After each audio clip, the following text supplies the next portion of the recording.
সকাল থেকে না সেরকম রান্না বান্না করতে ইচ্ছে করছিল না, কেননা ঘরটা চারিদিকে যখন তাকাচ্ছিলাম, বাবার এই ওপরে কি ঝুল হয়েছে কি বলবো, সিলিংগুলো একদম ঝুলে ভরে গেছে, একদম অন্ধকার হয়ে গেছে। মায়ের ঘরটা তো অবস্থা আরও খারাপ।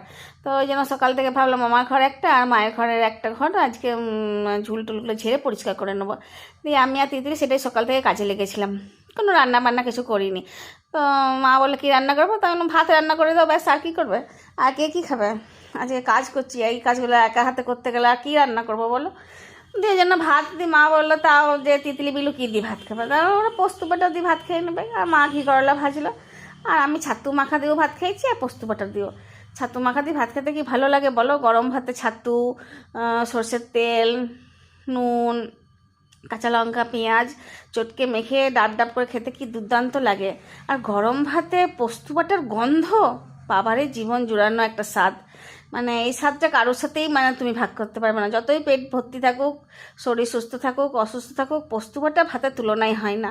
তাই ঠাকুরকে ডাকবো বাবা কারোর যেন গরম ভাতের অভাব না হয়, সবার ভাতে ঘরে ঘরে যেন গরম ভাতের জোগাড়টি যেন মা লক্ষ্মীর ব্যবস্থা করে রাখে। আর রাতের বেলাতে ভেবেছিলাম ঘুগনি রুটি খাবো, তো ঘুগনি দেখে তিতলি আবার বিলুকে ফোন করে বলে দিল যে টিউশন থেকে আসার পথে সিঙ্গারা নিয়ে আসবি। আর ওইদিকে নিজে আলু সিদ্ধ করে আলু টিকিয়া বানিয়ে রেখেছে। দিয়ে আমি আর মা দেখছিলাম টিভি, দিয়ে আমাদেরকে এনে দিল যে মা এটা খাও। তা সত্যি কারুর হাতে পাওয়া চাট বেশ ভালোই লাগে খেতে।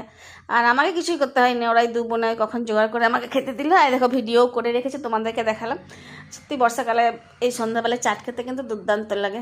তো সন্ধ্যাবেলাটা এরকম গল্প টল্প করে কেটে গেল, রান্না বান্না যে কিছু করতে হয়নি, চাট খেয়ে আমাদের পেট ভরে গেছে। তো তোমরাও মাঝে মাঝে এরকমভাবে রেসিপি ট্রাই করতেই পারো, যে সকালবেলায় গরম ভাত সাধারণভাবে খেলে আর বিকেলবেলায় চাট খেলে, কারণ ঘুগনি ফুগনিতে তো পেটে গ্যাস হয়, অম্বল হয়। তাহলে চলো, ভিডিওটা ভালো লাগলে তোমরা দেখবে, দেখে পরে কী বলবে, সবাইকে বলবে আমার ভিডিওটা দেখতে আরও।